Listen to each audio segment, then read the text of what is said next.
Cool. All right. Well, welcome everyone. It's good to see y'all.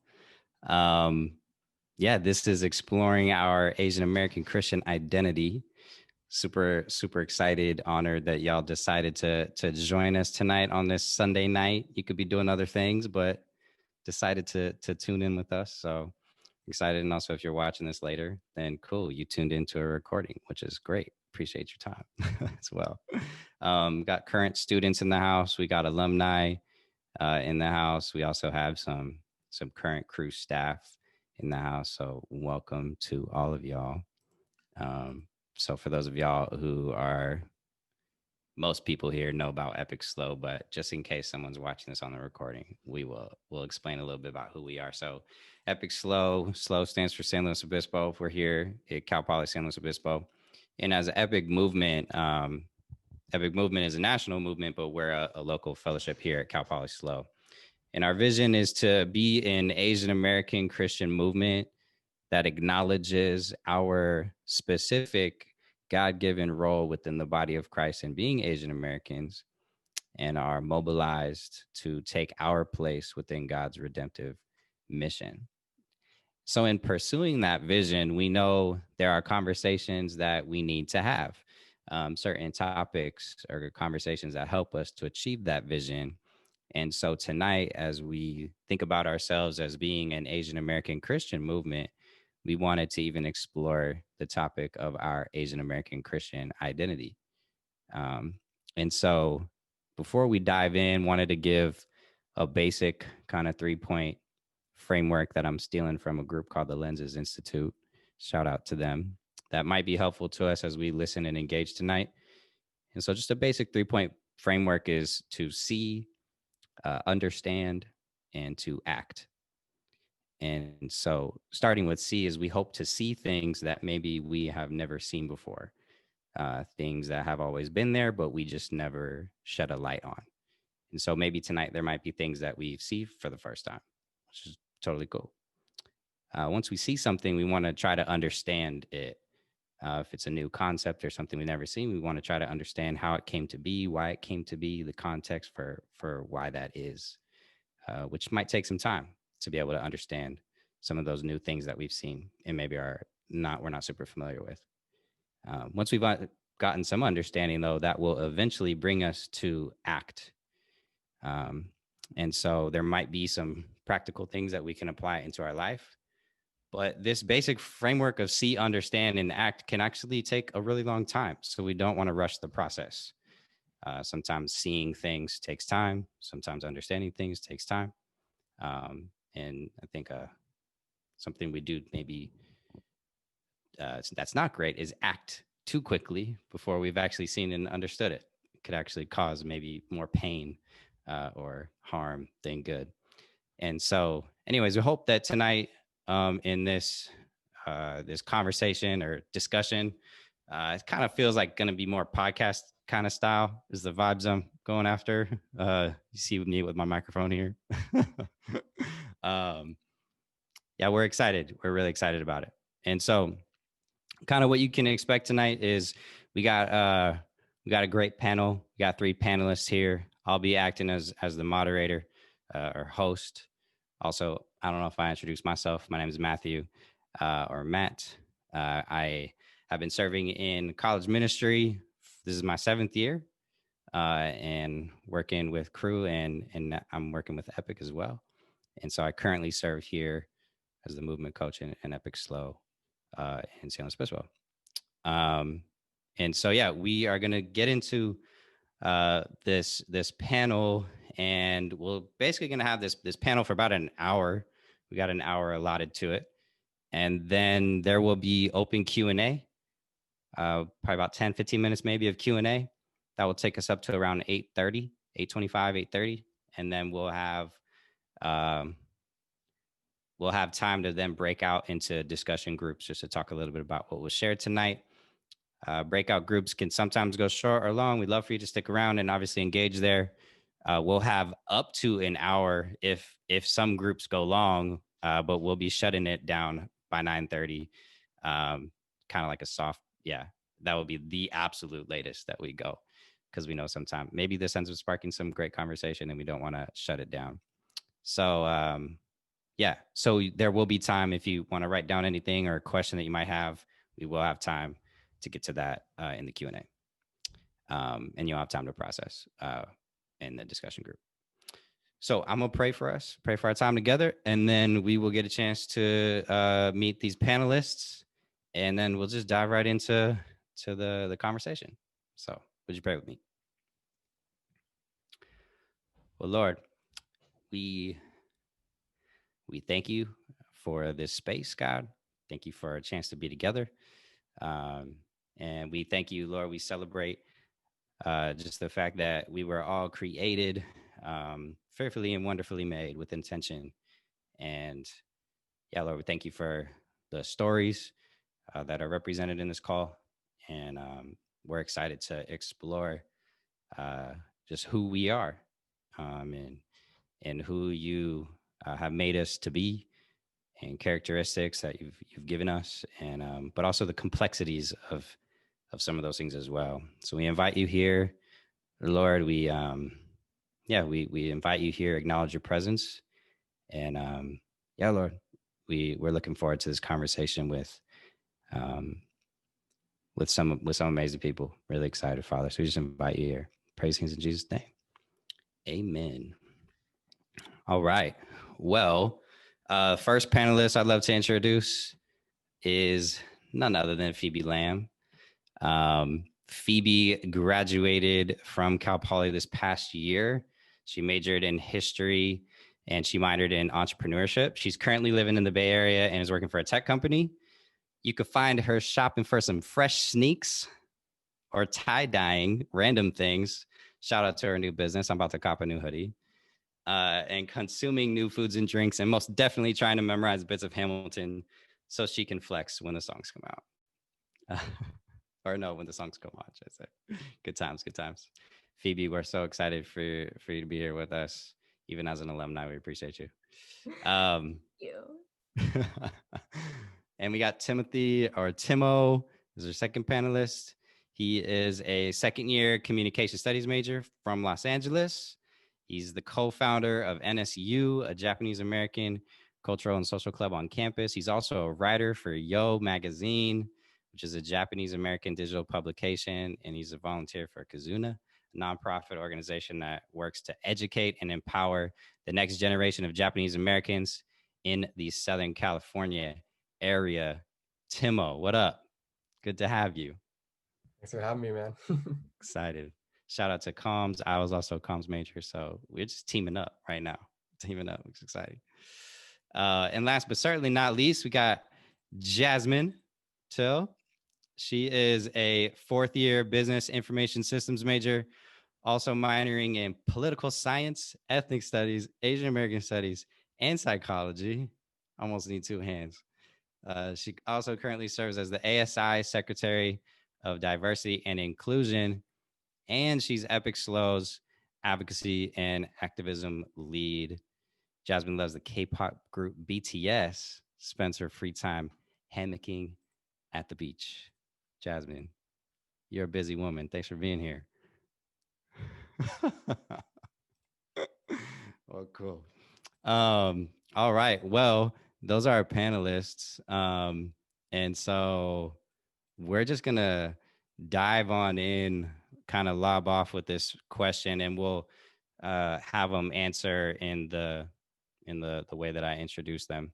But so as we talked about Asian American Christian, we wanted to just kind of answer a couple questions, just kind of looking at those parts of the identity. And so, Phoebe, if you want to kick us off, the questions here, where what do you know of your family's immigration / migration story, and what do you know of your family's spiritual background? So, yeah, cool. Great questions. Yeah, so my parents, they both immigrated from Hong Kong. So I'm full Chinese, and what kind of brought them here is actually because they are pastors.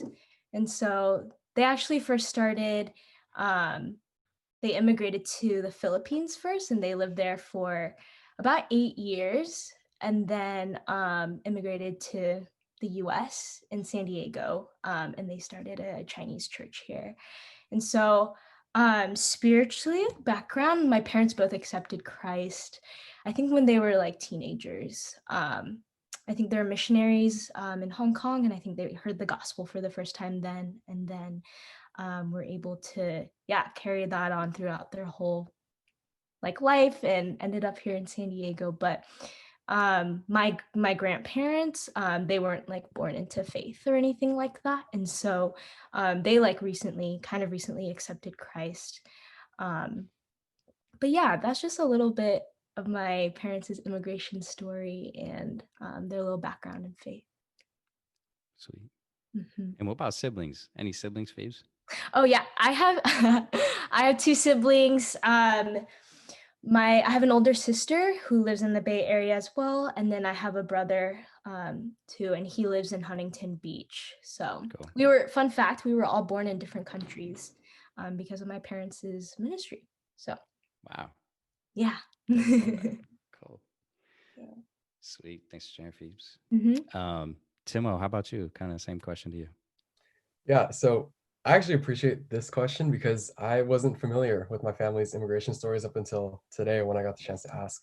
So I'm a third generation, so technically third generation Japanese American, but third generation on my dad's side, fourth generation on my mom's side. And so on my dad's side, my grandparents came over because my grandpa lives in a very like rural, like farm area town in Japan. There really wasn't much of a future for him there, or at least a good one at least. So his uncle sponsored him to come study here. And then from there, he got his high school diploma and then went off to junior college for 2 years and then went to the Navy. And then while he was out there, he met my grandmother and then they got married. So that's when they came back here. And their religious background was, they weren't really religious at all, probably Buddhist if anything, but they became Christian upon arriving back here in the States. And on my mom's side, a little more complicated. So my great grandfather was the second son in his family. And so traditionally the firstborns will get like the farm that their family owned. But because that didn't leave anything for him, he had to come over here to try and find work. And from there, he ended up owning his own store. So that's a cool little fact about that. But his wife ended up was a picture bride. So their families arranged pictures. And then from there, she came over here to start their family. So that's how they came over. And then religious background for them, Buddhist. And that continued into so they were Buddhist. My grandparents ended up becoming Catholic because they went to a Catholic school. But didn't really participate. And then from there, my mom became Christian. So that's a little bit on that side. But yeah, that's my family immigration story. That's sweet. That's cool. I'm glad. Yeah, it's those questions of even asking the migration story to our family. I feel like are always some cool stories, and also like juicy. Sometimes drama can come out in some of those questions too. I've had my grandma share some things that she hadn't shared before. But anyways, that might be for another conversation. But thanks for sharing, Timo. Yep. Jasmine, how about you? Hello. Okay, so for me, my dad, he had 6 siblings, and then they moved 2 at a time from Hong Kong to Massachusetts. So my dad moved here when he was 16. And he was, like they're not religious at all. And then my mom moved here. She was a baddie, y'all. So my mom was like 26 and she moved here as a single woman from China, which is really unheard of. Like usually people get married and then move here, right? But my mom was like, no, I'm gonna move. So she like majored in English and business and then came to America. And then they met in California and then they got married. So it's really like my dad spoke Cantonese and English and my mom spoke Mandarin and English. So like two different sides of being like Chinese. And then my sister and I were the first ones to be Christian because like nobody was religious. And then now it's just me and my mom. Cool. Yeah. Dang, that is crazy. Mom being a baddie coming over by herself. That's wild. That's so crazy. Well, cool. I'll share briefly, actually. Just some people have some context for for who I am. Even people can get confused, I think, when they see my last name. But I am Filipino and white. I'm a Hapa. Shout out to all the Hapas out there. I feel like there's more and more of us as time goes on. But I am, gosh, third generation Filipino American, and then third generation, like a mix of, I think, Irish American on my mom's side. Anyways, my mom actually comes from a Jewish background, and then my dad's history is Catholic. But my mom became a Christian when I was like 5 years old. She was the only Christian in her whole family. I remember going to her baptism, and then she just started dragging me and my brother and dad to church. My dad didn't want to go. There's a story actually of apparently my brother tells a story. He'll probably tell it better than me, but we were in worship, just in Sunday service, and while we were standing up worshiping, I was just like drawing on the program, and then I guess when they were singing, my dad was like to my brother, he was like, "I'll give you $5 if you start singing." Totally was just messing with him. I don't think my dad really wanted to be there. He was just there to because my mom wanted him there. But eventually, uh, all of us, yeah, we ended up all becoming Christian and each getting baptized. And it's just my immediate family unit that are Christians on both sides of my family, my mom and my dad's side. So kind of like first generation Christian, if we're gonna put it in generational terms. But well, thanks everyone for kind of giving us some context. And I think it's important for us to even share that because even in Asian American, right, we are not a monolith. And there are many, many different stories there that make up even being Asian American, right? Not all are the same by no means. And we could even see that even as the four of us represent different representations, right? Well, cool. So Asian American Christian is like it's just 3 words, but it's pretty packed. There's a lot even going on in that. And so when we break down this phrase, Asian American Christian, we'll start with Timo here. Which part of your identity do you resonate with the most, and which one do you resonate with the least? And then if you want to explain a little bit about why that is. Yeah, I think, I mean, like you said, it's a really hard phrase to unpack. And I think personally, as I was trying to just think about like what they meant to me, um, it's because each has played a really separate role. Like I've kind of just like compartmentalized them so that they're not overlapping at all. But the truth is, obviously, as we'll be talking about later, there is overlap. Um, I think it's easiest if I kind of just break it down, like what each has meant to me so far. So like Asian identity, obviously my Japanese American identity. I think that's like kind of the community that I go to be around people like me culturally. Uh, you know, we have shared experiences, we have shared cultural traditions that we can enjoy together. And even just volunteering for organizations within the community to like just help us come together as a people group. That's kind of been what that's been like for my life. American identity, I think I think the easiest way to kind of explain it is just the side of me that I associate with like school and just like having to like switch that mode on to fit in with the people that I'm with. And not say that that's a bad thing. I think I'm not like, throwing out my other identities out the window or anything, but I think I've found that, to really conform to the society that we're in, and it's not just in school, it's like just in general. I think I have to tune that side of me on. And so that's what that American identity has been for me. Hmm. I think the Christian identity has, to answer the question, it's been the one that I resonate with most, just because I think it's been the most impactful in terms of, the way I've lived my life, how and where I spend my time, during summers or even at school, obviously being a part of Epic and things like that. Mm-hmm. And so, yeah, you can argue that one, I think I just resonate with most just because it's been the most influential for me. Um, and then on the flip side, I think the one that I least resonate with is just my American identity, because obviously it's always a part of me. And I think, you know, I can never neglect that. But Mm-hmm. when it comes to like my Japanese American identity or my Christian identity. It's things that I have a greater attachment to because I'm willingly choosing to be a part of those communities and to adopt those identities for myself. Whereas, the American identity, yes, it's something that it's not that I hate it or anything, but it's just a part of me that, I can't change necessarily, and I have to spin on at times. So, yeah. Yeah, totally. No, I appreciate that. Jasmine, did you want to jump in on this question too?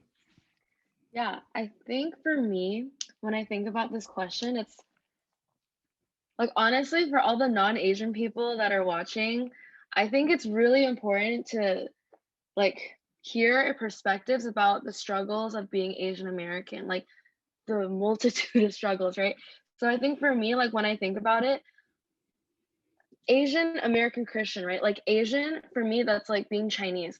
And whenever I go back to China, as much as I want, like I can speak Chinese, right? And whenever I go back, as much as I want to blend in with the crowd, the way I talk, the way I walk, literally the way I walk, the way I look at people, the way I do my makeup, people can tell in a second that I'm American, right? And then when I'm here, it's like when we think of Americans, like my parents did not grow up listening to like 80s rock, or like my parents did not, like, we didn't watch like Christmas movies every Christmas. Like so there's a lot of just differences in my identity that I think when growing up was very difficult.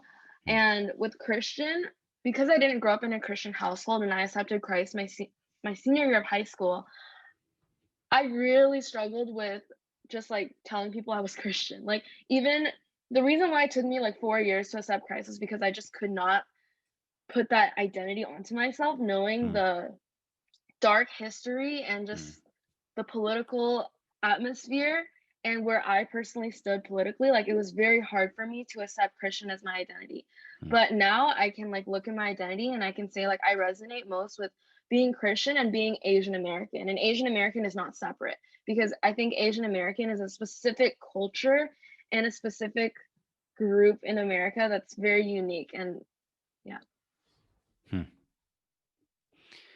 That is very unique to America. Even I think if, when maybe someone who's Asian American even travels overseas, maybe even specifically into, an Asian country, there's just that interesting experience of how you're received, of even, where you blend in, but then you don't sound. It's just people are confused.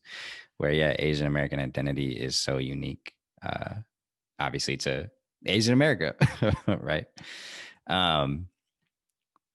So this intersection of Asian American and Christian, right? It's this intersection of faith and ethnicity, or even racial identity, even here, having, right, Asian American, or Asian American being the race, and even the specific ethnic identity of me being, Filipino. But how do you see that intersection of faith and ethnicity, and how do I say, and or a particular culture play out in your life? How do you see them affecting one another? Even because they're probably conflicting in a lot of ways, or there's maybe tension between them. And so, Phoebes, how does that intersection of faith and ethnicity and or your particular culture like play out in your life? Like, how do you see them affecting one another? If you want to maybe talk about that. Yeah, honestly, great question. Also very weighted and can go on for hours, right? Because that's just like that's the nature of being Asian American and Christian. It's like you don't get to choose. I mean, I guess you get to choose like faith, right? But like born into it, I felt like there was no choice, right? And I just got to tag along with that first question. I mean, like Jasmine, I like relate to you so much. I think like I remember going to East Asia for a vision trip, and I was like, I look right Chinese. That's like the origin of like my people. But I wore Patagonia, I like wore Chacos, like that's so not a thing like in East Asia, right? But such a thing in America, and slow, right? And so, but it's crazy though, because when I walk into crew, it's like you can scan the room and then you can find me, right? I stick out anywhere I go, right? And that's just the reality of being Asian American, right? You stick out in your home country and you stick out here. And that's something that I feel like I've experienced immensely. And to like kind of like answer that first question too, of like, which one do you identify with more? Which one do you feel more? And to be quite honest, like every season it's different, right? In high school, I felt like I was very American. I felt the weight of being an American, right? And then college, I felt the weight of being Asian, and for other reasons, right? And also Christian. So I think that thing is always going to fluctuate wherever I go, wherever I'm experiencing life, right? But to kind of answer your question of that intersection, right, of being an Asian American and a Christian, for me, like I grew up in a Chinese church, right? So my parents, they had a church, everyone there is Chinese. And so what that looks like is like loud, communal food, like we're sharing everything. If someone is in need, we like rush over to each other's places to cook like good soup for each other. Like it's heavy on hospitality. And I just like that was just like what I grew up with. And just having the church just smell of Chinese food and like and whatnot. But I think the moment where I felt like I think like a little bit of like white supremacy like hitting me was the first time I brought like white friends to my church. And that was like such a traumatic experience. I think like I remember hearing my white friends saying, "Oh my gosh, we stick out," or like, "Oh my gosh, it smells really off here." And I'm like, this is like my people, like this is what I grew up with. And I think that kind of like shaped how I viewed like white church versus my Chinese church, right? And so like right out of college or right out of high school, was like, yo, I am dropping my Asian roots and I'm gonna go seek out white culture because like no one's gonna like go into white church and be like it smells bad or like it people are loud, you know, like no one's gonna do that at a white church, right? Luckily, there are no Chinese churches in SLO, so that was my only option. Unfortunately, slash. But I think there's just this sense of like I never felt like I belonged, like or wanted and craved my own culture under white supremacy and white Christianity. I always appraised white church, white this, and like even to the point of when I went on mission trips to like East Asia, like I had like almost like a disgust for my own people. Like, isn't that so sad? Like, imagine if you're white and well, if you are white, like you walk into America and you're like, I'm disgusted. Like these are your people. I don't know. Like it was just like, how come I didn't feel that way in America, but I felt that way when I was in East Asia? And I'm like, but these are like the origin of my people, obviously. And I was like, and that was just really confusing for me, but also really humbling and realizing that where I come from and like it's so beautiful. Like I think there's so many things like within the Epic community it was so different from what I experienced in the crew community or my like Chinese church versus like a white church that I went to. And I think there are beautiful things on both ends, right? Like not to put one down on the other, right? Like there's beauty in every community where Christ is in. But what was kind of ugly was the fact that I appraised one over the other. Because of my traumatic experiences of racism within being an Asian American. So I'm working through that. Like that's something that I'm working through in this time and something I'm beginning to realize like and relearn that like, wow, there's some really traumatic experiences that kind of I projected on the church, but also on God. And so there's a lot to unpack there. I know that was like so much, but that's kind of how I've been experiencing it these past 22 years. Yeah. Yeah, there's so much. It is crazy. I remember my first time going to a friend of mine. She's Korean American and she invited me to go to her church. And I grew up going to a dominantly, white majority church. And I remember going and she's like, all right, well, the service was over and it was like, all right, we're going to go have lunch, and like we just kicked it for a few hours, which was so different than what my experience had been. Like, we never eaten lunch, paid meals at church. But there's this interesting like rub where it's like one has to feel like it's right and one is wrong almost, but that's not even necessarily what it's about. But yeah, that sometimes for whatever, or within our culture, how the white church can be the model, and however they do things, that's the way to do it. Which, where does that leave, the Korean American churches and the way the traditions there, or the Chinese American churches that are doing traditions there? It's like, just because it's other doesn't mean that it's wrong or even unbiblical, right? There's things there to be celebrated, and even acknowledged, and not.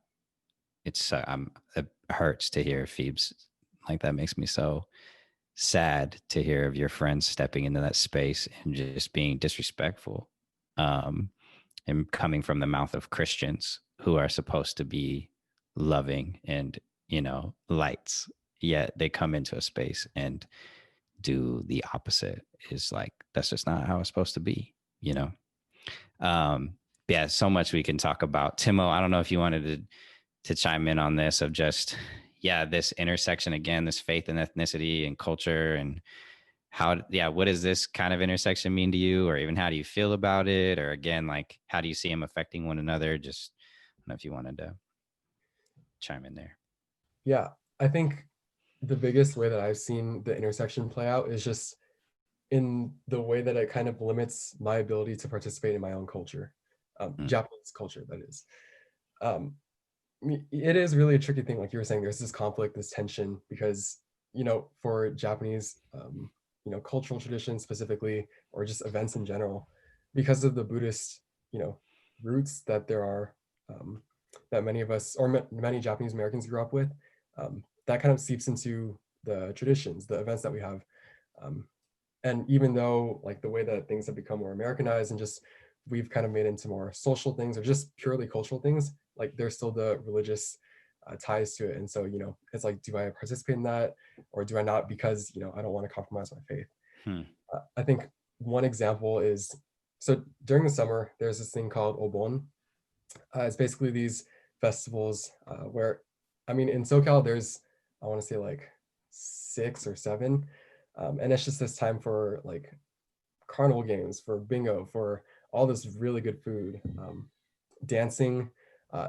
I think the best way I can describe it is like line dancing, but Japanese.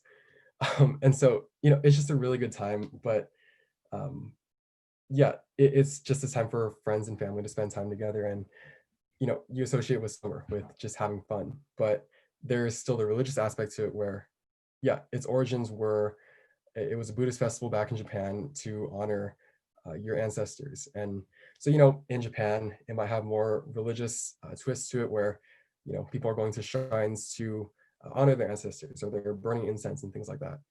Here, like, that might be the case, but for the most part, it's not. And so, like I said, it's pretty much purely social.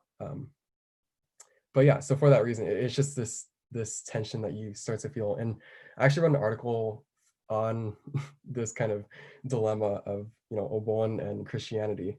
And so I talked to different pastors, and some pastors, or actually a lot of pastors, grew up going to these festivals. And so they talked about how, yeah, like, oh, I used to go, and like, this is my favorite food. And they would focus solely on just like the fun aspects of it. But then there were a few pastors who were on more of the conservative side, and they would talk about, yeah, like, you don't want to just be involving yourself in anything that can be tripping you up. And so just like completely avoid it. There are other ways to celebrate your culture. But yeah, just all this to say, I think the way that I've seen that intersection is just that it's hard because you want to fully, embrace your culture. You want to fully enjoy everything that it has to offer. But when there is this kind of like, you don't want to cause a stumbling block for yourself by, indulging in that. So that's the way that I've seen that happen. Thanks for sharing that. So tricky. Yeah, that's a good way of putting it. It's just hard. It's tough to wrestle with. Jasmine, I love to get your thoughts on this. I maybe even wanted to ask this kind of follow up to it of how, like, when we're thinking about this conversation of, faith and ethnicity and the intersection of them too, for someone that's out there might be wondering, how is this even important? Like, how important is it to highlight the intersection of Christian faith and Asian culture? It's like, do I even need to talk about it? So I don't know. Let me tell you. Give us some thoughts on that. How important is it? It's crucial, right? Because, okay, I went on a vision trip to Hilo, Hawaii, and the first day that I was there, the pastor explained the history. He had a PhD in like Hawaiian studies, and he basically explained how a lot of Christians came to Hawaii and made all the people suddenly wear suits in the summer and chop off all their hair, like basically just got rid of all of their traditions and culture and customs and forced them to be Christian.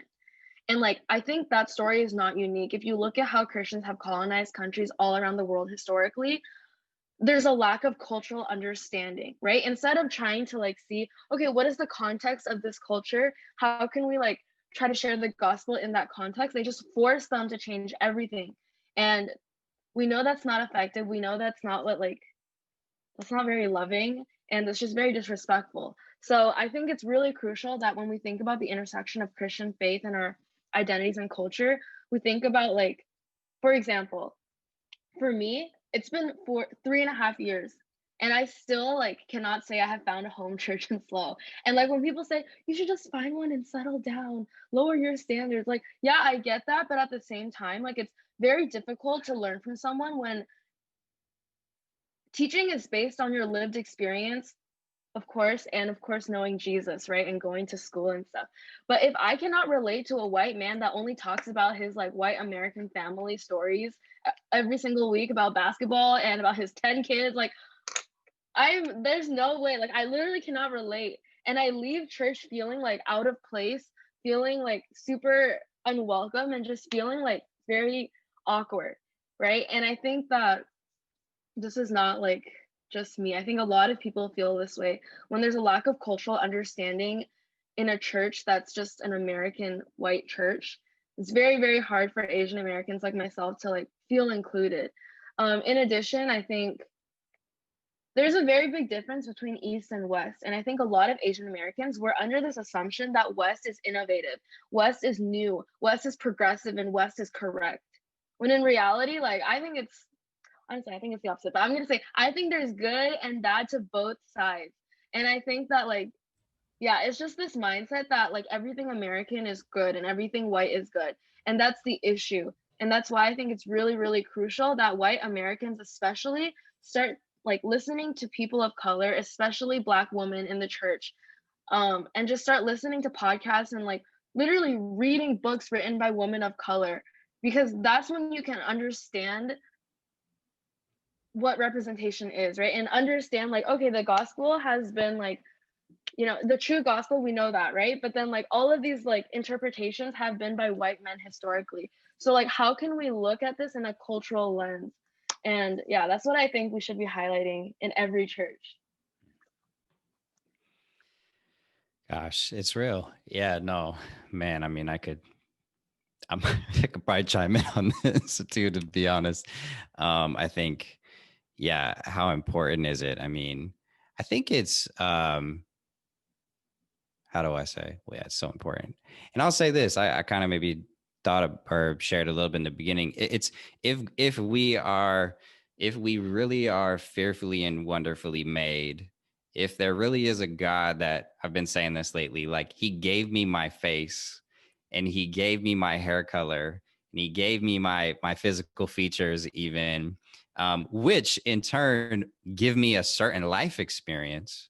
Like there's intention there, and should that not be acknowledged and not like washed away by colorblind comments and an experience that is not necessarily acknowledged, let alone validated or believed, makes it really difficult to enter spaces where you don't feel seen, or you just feel like you are supposed to conform, or assimilate. I don't know how many times I've heard the word urban attached to me within Christian white spaces, or being the one who's supposed to give a spoken word, or because of the sound of my voice or something like that. Like, it's interesting how some spaces they don't know what to do with a different experience from maybe like a person of color. And I think there does come a point where that can make it hard to maybe enter some spaces. And also say there's a lot of freedom, I think, even in engaging the conversation. Recently, for me, I've been just reading the Bible from the lens of looking at even ethnicity and identity in the word. And there's so much there that really makes the Bible to me go from black and white to like 4K. And you see things that are like, wow, that's crazy. Like, there were Hoppas, like multiracial people in the Bible. That, are you serious? Like, I'm there. I can find myself in certain stories in the scriptures. It makes it come alive in a new way that feels really freeing and like celebratory, and brings me to a place of awe and wonder of God. And so it's not all bad, but there's some really cool freedoms, I think, found in it too. But gosh, on this, there's so many parts even of our identity that are intertwined with ethnicity and faith. How about this? How does this give you an appreciation of your own uniqueness in the midst of like being a part of varying communities? Like, I guess, in what ways have you acknowledged or even celebrated, I guess, your own unique identity? Are there things that you have grown in appreciation for? Maybe in the past that you were not appreciated for, but now you're like, I appreciate this about who I am. And so, how does this even this conversation give you an appreciation of your own uniqueness in the midst of, the varying communities that you're a part of? Phoebes, I don't know if you want to chime in on that one of, how does this give you an appreciation for your own uniqueness in the midst of being a part of varying communities? Yeah, I mean, I think on top of the Asian American Christian intersection, I mean, there's like, I can go off, right? Like gender, sexuality, all these things that make me who I am, right?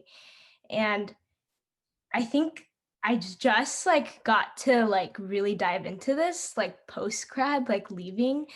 But I've like grown to know that like my story is just so unique from everybody else, right? And I think like trusting that God, right, like made the way I look, right? And like the way he formulated these experiences for me to experience. I think like I've become more and more appreciative of who I am, and a piece of the gospel that I get to bring in other communities as well, because like I can bring a perspective that's different from a white sister, right, or a white brother, and so I'm thankful for that. I mean, it wasn't easy to say like, yeah, I love being Asian American and Christian. Like, it was never like always like that and so easy.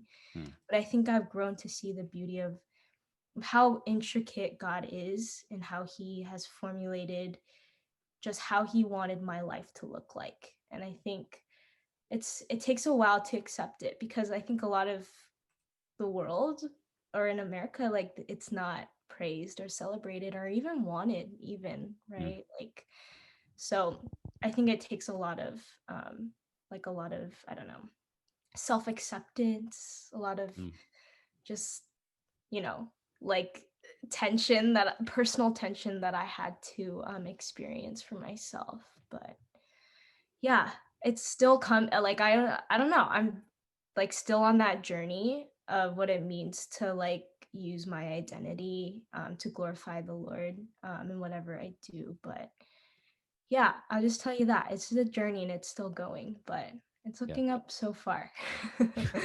That makes sense. Totally. Mhm.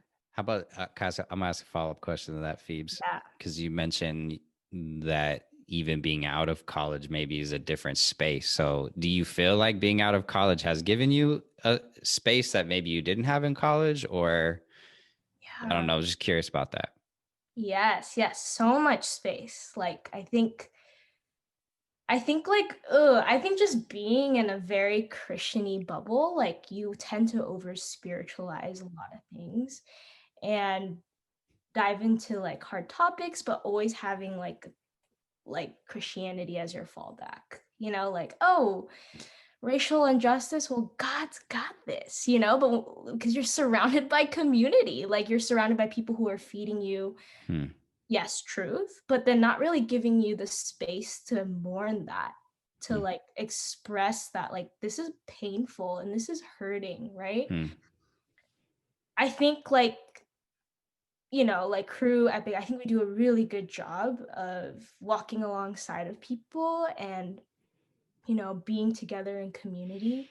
But guys, like the real questioning comes outside of that Christian bubble, outside of like what we've been spoon-fed and what we've been blessed with, right? Like I'm sitting in like, what is my identity right now, right? Like I'm sitting in like, how do people actually look at me and how do they think of me, right? Like that's something I didn't really have to, well, I did worry a little bit, like at Cal Poly for sure, I experienced a multitude of racism there, but I think coming out and not really having that community, like I was given the space to be mad. I was given the space to just lament and be almost like, yeah, just enraged with what's going on in this world. And yeah, I think it's difficult because I think it's easy to stray away and not do that with faith and to not do that in community. But I feel really fortunate that I do have like Christian brothers and sisters that feel the same way I do. And we've been a support system for each other. Like, hey, like, tell me about this. How are you processing this? Like, you have the freedom to do that. And I felt that immensely after college. I had the freedom to do that. So does that answer your question? Yeah, that's good. No, totally. I think, gosh, yeah. I mean, life after college is different. Yeah, because you're around different people. Your community changes. The city even that you're living in changes, like, which is a different experience, different things happening locally around you. I mean, even entering into the work environment and what that might be like in terms of the demographics, even of who are around you. Like, there's a lot going on there. Jasmine, we'd love to hear your thoughts on this, of even just kind of the appreciation of your own uniqueness. Yeah. Thoughts there. Okay, so when I was in kindergarten, I remember like drawing myself as white when I like drew pictures, because I've only ever seen white people in cartoon books, and I only saw white people on TV. So I literally thought I was white. And then I remember like this girl was asking like, why are you orange on the picture? Because, you know, like we didn't have peach. And then like she's like, you're supposed to be yellow. And then just like now there's crayons that are brown, yellow, like beige, like all these different colors, right? And I just think about how far we've come. But to answer your question, how does this give you an appreciation of your own uniqueness in the midst of your varying identity communities? I think about something that my dad said to me a couple years ago. He said, Jasmine, if you could go back in time and wake up as like any race, what would you wake up as? Right. And this was like, I think middle school. And in my head, I was like, but I couldn't say that to my dad because that's just like so painful for him to hear. And I would be so ashamed to say that. So I was like, oh, I don't know. And then my dad said, the correct answer is the race that you are. And then I was like, oh my God, my dad's woke.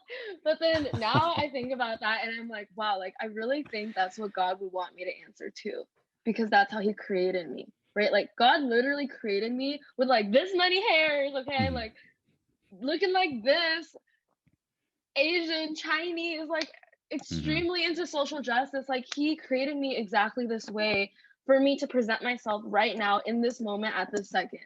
You know what I mean? So I think it just, when I reflect on my identity, I am so proud to be Chinese American and so proud to be a woman. Like I literally I would not give this identity up for anything. And I think it's such a blessing to be this strong and to be this empathetic to other people's struggles because of the traumas that I've had to experience. And I really just hope that every person can feel this way one day. You know, like to be so proud of your culture, because there is something to be proud of, and like to be proud of the experiences that you've been almost forced to experience, but now you're looking back, you're like, okay, she was a baddie, she had to go through that traumatic experience, but now she can empathize with a lot more people and she can, like, you know, create change and advocate for people. So good. It's the I don't need to apologize for who God made me to be, you know, and there's no need for me to do that. even realizing that we each have a unique voice at the table and that the conversation is missing something when we don't speak up to represent who we are, who God's made us to be. Or it's like, I don't need to sound like, you know, how do I say? I need to sound like someone else in the room. It's like, I need to sound like the Hapa Filipino American.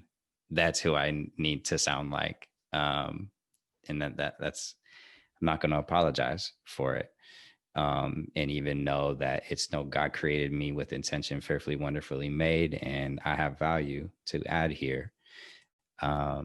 So much freedom in that. Tim, I'm gonna toss this to you. I'd love to even hear any of your thoughts that you had of just anything that you appreciate, even about your Japanese American Christian an identity, like anything there that is unique about you. I mean, you listed off a lot of even just things you're a part of, even. And so is there something there that you just really appreciate or celebrate even? I mean, I think the biggest thing that I've come to appreciate about my history specifically is just what happened during World War II, with Japanese Americans being forcibly removed from their homes, being incarcerated in these horrible camps, and just how those legacies have lived on today. But even seeing how faith played into that, how there were still churches that existed at these camps, and how resilient they were in that. But I think I think the stories that we have as Japanese Americans are really unique because of what we went through, and because of that, it allows us to, like some of the others are saying, empathize with others better, and pursue like social justice with the people that are struggling with that today. And so I think for me it's just having an appreciation for the history, at least, and seeing how that's been able to work out in my life. Yeah, that's good. Sweet. Well, it's there. So there is this celebration and this appreciation that I feel like we have those moments, right? Of like, yes, I love this. But yeah, sometimes there can be like a temptation to see some of the intersections as like more spiritual than the other. If that makes sense. Like, I don't know. Sometimes I feel like you get pigeonholed even, and I'll even acknowledge it even in the question that I asked in the beginning. It was like, which one do you identify with more and less? Like that question is even making us pick almost a like hierarchy of identities, if that makes sense. And so what is that like for y'all? Do you feel tempted ever that you have to pick one that's like more spiritual than the other? Like, are you tempted to see some of those intersections as more spiritual than others? Yeah, just curious about that. Phoebe's got it. Phoebe's got some thoughts on it. Yeah, I think sometimes Christianity itself versus American versus Christian, I mean, that just sounds very like spiritual already. But I can tell you an instance where I felt for the first time where Christianity was less spiritual out of all the identities that I've experienced, like in like everything combined. I've actually had an experience like within a slow church where a pastor like explicitly you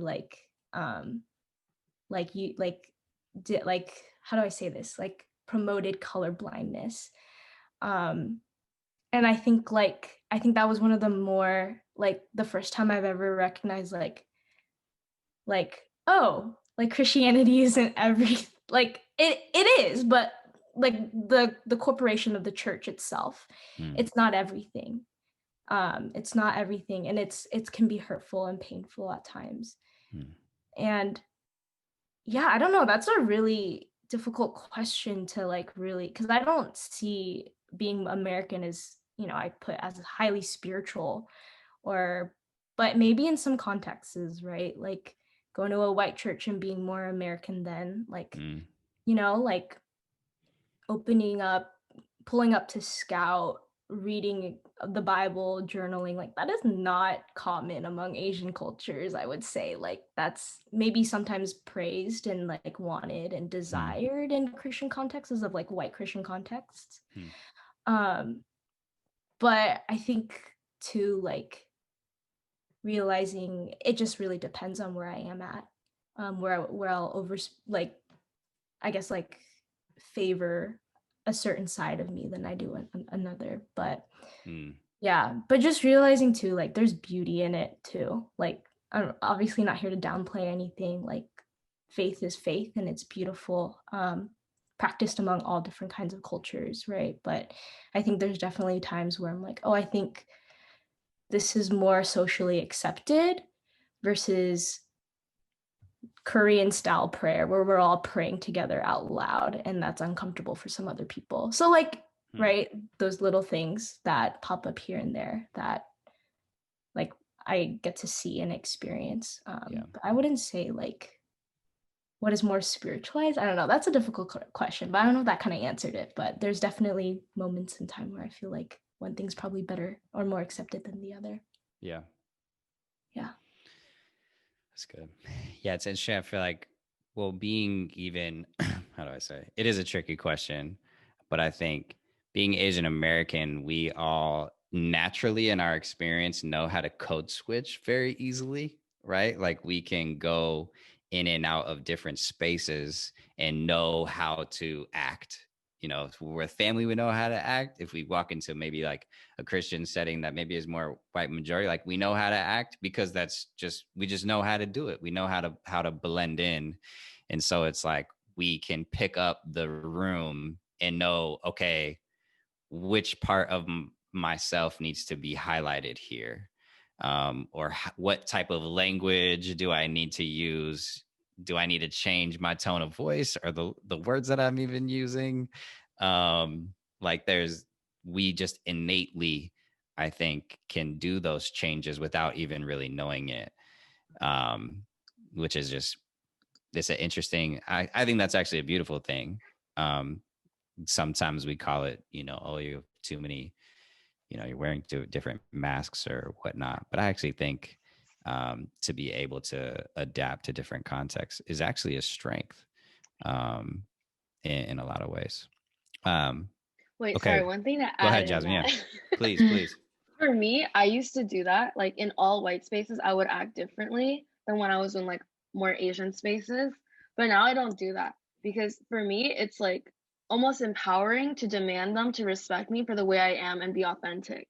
Like I'm just so tired of like being with all these white people and then I have to like not talk about like the Asian side of me, or like I have to be like, oh yeah, like as the token Asian, right? Like no, I'm just gonna be myself, and the white people are just gonna have to learn, because I'm so tired of accommodating to white people and like being part of this toxic politeness. Because in American white churches, there's this like toxic politeness where you have to be polite no matter what. Like, oh my gosh, like bless her heart, No, like I'm out here, I'm just gonna be myself and I'm gonna be blunt. And I think it's something that I think that we need to like start discussing, right? Like, why is it always people of color and women that have to accommodate to the white man? Like, why? I'm already getting paid less than you. I deserve to be myself. So yeah. That's good. Yeah. And it is. Oh, go ahead, Phoebes. Go. No, I was gonna say too, like right off of what Jasmine was saying, like it's a privilege to not have to code switch, like to like blend in, like to like, I don't know, like you can be authentically yourself and eat what you want to eat in front of different crowds versus like we all like, I feel like Asian American or like Chinese American like had all lunchbox moment, right? Where we pulled out our dumplings and somebody was like, what the heck is that? Like that smells horrid, Yeah, like it's a privilege to not have to worry about that and not have to like read the room and think like, and you can blend in, versus like us people of color and women like have to like consciously like be aware of that and accommodate, and it's not fair. And it's tiring, right? It's energy to accommodate to what you want, totally. Right? So gosh, it's like was a survival tactic. Like you had to learn those things just to survive, essentially, which is coming from a place of like, it sucks that we had to do that to survive, but it was also just what we had to do. But it doesn't mean that we have to continue those narratives or continue letting those tapes play, just because it was, maybe part of growing up or what have you. Okay, we're going to transition to this last question, and then we are going to hit into a Q&A time. So if y'all are wanting to ask a question, you can fire those away in the chat in a second, but be thinking of them. But we want to wrap up here. There is a Christian value or ethic of unity, and I was Jesus's great commandment that says to love God with everything we are, heart, soul, mind, and strength, and to love our neighbor as ourselves. There's this Christian value of unity and loving our neighbor. And in what ways have we failed to do that? And what are, if any, ideas for how we can practically move forward to heal or to reconcile or to unite or to love? And Jasmine would love to throw that question to you. Okay, so I have all these notes. I'm ready. Okay, so if you think about the rhetoric from Christians during the election a few weeks ago when Biden versus Trump was happening, I saw all these white Christians posting, Jesus is king. I don't even know how the rest, but it was just people continuously saying like, don't be so worried about like who's going to win the president, because at the end of the day, we have Jesus. And, I think, of course, that's true, right? Like intentions rise. Like, I know that it's from a good place where you're like, yeah, I just want to remind you, like, even if it seems like the world's ending, like God is here. And I think that it's a very good reflection of what privilege is, right? Like, while we have all these people like who are very privileged thinking like, wow, like what, like all Christians should just come into a room and just praise Jesus. I think it's like it comes from because that's what we're going to see in heaven, right? But when we're on this earth, it's very, very difficult to demand that, especially white people, to demand that from people of color, from people from different sexualities, like people of different genders. Like, if you really are demanding that all Christians are going to be in one room and praise Jesus together, you have to also think about all the lynchings that had to happen this year, right? All the women that were raped and harassed from Christian men, right? Like, you have to think about all the violence that has been done to people, and then think about, okay, why is unity not safe, right? Like, I think it's a beautiful thing that Christians want unity, but before we like demand unity in like inappropriate times, oftentimes we have to think about what is the urgent thing that we can do to improve so we can reach that unity. And I think the most important thing we need to do is dismantle white supremacy and patriarchy in this church. Yeah, like I think it's the most important thing, because loving your neighbors is not loving the people that look like you, that act like you, and have the exact same mindset, right? Loving your neighbor, as we all know, is loving the people that are hard to love, that may have completely different morals than you. And that doesn't mean you have to like sing with them, right? Like, loving them can be learning more about their culture behind their back. You don't always have to get credit for it. You don't always have to post about, oh my gosh, today I learned about what it's like to be Black in America. You don't need to post about it, right? You don't need to tell people that. You can just learn about it and love them in that way. And I think it's so crucial, like, especially people here that are in like white majority spaces. Like, if you're a leader and crew, like, I think it's crucial that the main message you take away from today is that like, we need to have urgency in dismantling white supremacy in every organization, right? And how do we do that? We prioritize discussing and learning from people of color and from women. And like, I've been saying this for so long, and I know people have been saying this for so long, but people don't do it. And why do people not do it? Because they don't want to get political. This is not about politics anymore, y'all. This is about human rights. And that's why I think that when we think about what is loving your neighbor, what is the value of unity, I think it's really about just learning more and being more aware about your neighbors, and like truly trying to understand them and empathize and listen, instead of demanding people come together and be like, you have to come, like, we got to be united, we got to take this picture together and put it on our website. No, like, you need to first be aware of why they might not feel welcome in this space. How can how can our leadership in church look more representative of what America looks like, right? What we want this world to look like. How can, like, when you choose leadership for your organization, why are you only asking them about if they have problems with sex and drugs and alcohol? Why are you not asking about, like, what have you done for diversity and inclusion this year? Like, what have you done to, like, platform women? Like, have you ever, you know, like, these are questions that should be asked, I think, on applications and, like, when you're considering leadership in church. So those are my thoughts. Totally. I'll throw that at Phoebes and Timo. I don't know if y'all had any thoughts even on that question as we kind of wrap up here and kind of transition to Q&A. But yeah, same question. Any ways you think we failed in love and in loving our neighbor? And then any ideas how we move forward with healing or reconciliation or unity? Yeah, I think Jasmine like hit it right on the spot. I mean, like a lot of churches preach this beautiful image of everyone's welcome at the table, right? Everyone, like, you know, everyone, right? But like, there are so many barriers to that table that we put up and that we, yeah, like we don't let everyone sit at the table. And like, what does that look like to go out of our way, right? Out of our way to invite someone at the table that is understanding and that's loving, right? Because I think at the end of the day, Jasmine said like unity is a beautiful picture, right? But what is what makes sense right now? And I think right now it's like listening, right? It's saying sorry, even it's even acknowledging where we're at, like where we failed to reflect God's like love. And I think a lot of Christianity, like Christians right now, like have just jumped to the conclusion of unity as if it's easy, as if there's no pain in the picture, right? But there's so much, right? As Jasmine was touching on. And so what are some ways we can go out of our way to listen, right? To go out of our way to hear people out and to celebrate their differences. And to like, if you're in a place of power, like how do we bring them up to where you are, right? Right. Just being aware of that, I think goes a long way. And I would love to see more of that. I feel like how cool of a picture of unity would that be, right? If we went out of our way to do that. So, but yeah, Jasmine said it all. And yeah, really thankful for that.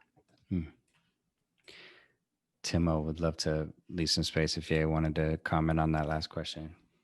I think they covered it all, man. For sure. Yeah. Yeah, I think, well, yeah, some packed questions that we've talked about here that we could keep going for sure. We are going to transition to a time of Q&A, but I do just want to, put a ... in this conversation. By no means did we just solve all of the complexities to this conversation. But yeah, let's transition to some Q&A. If anyone had any questions at all, could be pertaining to things we talked about tonight, clarifications, or could be a question, something we didn't talk about. But wanted to go ahead and shoot that in the chat if you want, or if you want to come off mute and ask the question, you could do that too. But we have 15 minutes for Q&A, so we got some time here. If y'all have questions, should they message you, Matt? Yeah, go ahead and message. Yeah, go ahead and message me. And yeah, if you have any. We'll wait for some of the, there's some panel questions. I see it. Wait, hold on. No. Feel free to message Matt, y'all. Yeah, you can message me. I'll enter some thoughts though, on that last question as maybe some questions come in on the, where have we failed? And then what are some ideas moving forward? Yeah, I think, well, one, I'll say there's this passage in Revelation that has always struck me, and it's about tears. And there's this vision of one day God will, wipe away every tear, which I think is such a powerful image if you have cried, It doesn't feel very powerful though if you haven't cried. Because if we've ever experienced tears, or that, you can't control it, like I'm about to cry because something so tragic happened. um I think the degree that we have cried, or even allowed our, not just tears, not that tears is the end goal, but all that to say is that image to me is so powerful that one day God will wipe away every tear. Um, and I think where we failed is that we have failed to acknowledge tears, and to validate tears, to believe that tears even exist, which is even the like pain of people's stories. And this isn't even just, I also don't want to like center whiteness even in this conversation.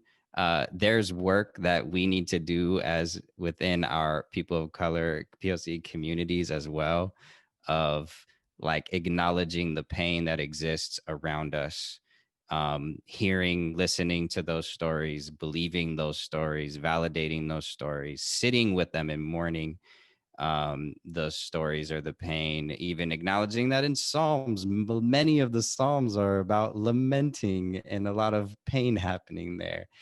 And I think uh, to love our neighbor is to understand and see our neighbor in their uh, in everything, in their pain and the struggle and in their narratives, etc. And so if we failed to do that, I say we have failed in doing that. I think that's where we have failed.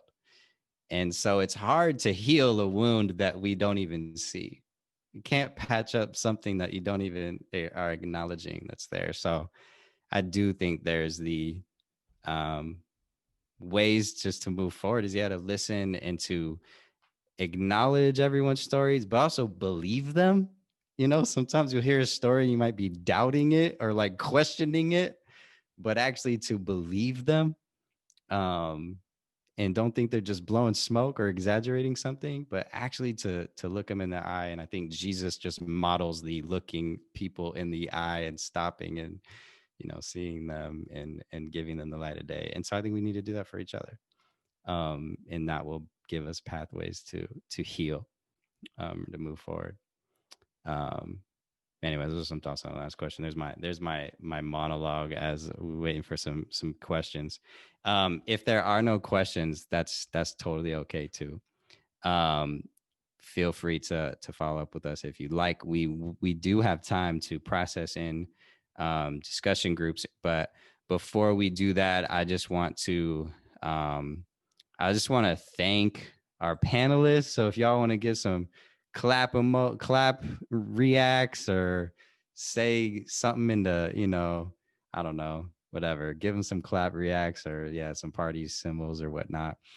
Phoebes, thank you so much for coming back. You're alumni. We are so grateful for you, uh, being a part of this conversation. And I just want to even give a specific shout out to Phoebes in front of everybody. Phoebe is a big part of the inspiration for the Advocacy and Activism team. Her legacy to this conversation lives on with having this team. So Phoebes, we just are really thankful for you and your leadership within the movement, and continual influence even as an alumni. Just want to give a shout out to you. Thanks, Matt. That's so sweet. Of course. And Timo and Jasmine, we are so blessed to have y'all as current leaders with us. I don't know if this has been mentioned, but Timo does lead a community group for the freshmen with Epic. He's a leader, and Jasmine obviously is our lead for the Advocacy and Activism team. But that's not the only thing that these two do. They do other things. So I'm gonna give a plug, Timo. Can I give a plug and even say go to NSU, and where you want to give a plug for it? When is NSU? If people want to follow NSU or any of your work, you might need to drop that article that you referenced. You might need to post that in the discussion of the event after. If people want to read your work though, Timo, I'm gonna let you give a shameless plug. Where could we follow your work and even read about the things you're doing? Yeah, I mean, I can link some of the articles that I've written or specifically about this topic, but other than that, NSU, we meet on Tuesday nights, 7 p.m. We have like an Instagram, cpslow_NSU. But yeah, that's about it for us. Well, I'll ask you for those links, and we'll for sure post them in the Facebook event discussion. So especially that one article even that you referenced tonight.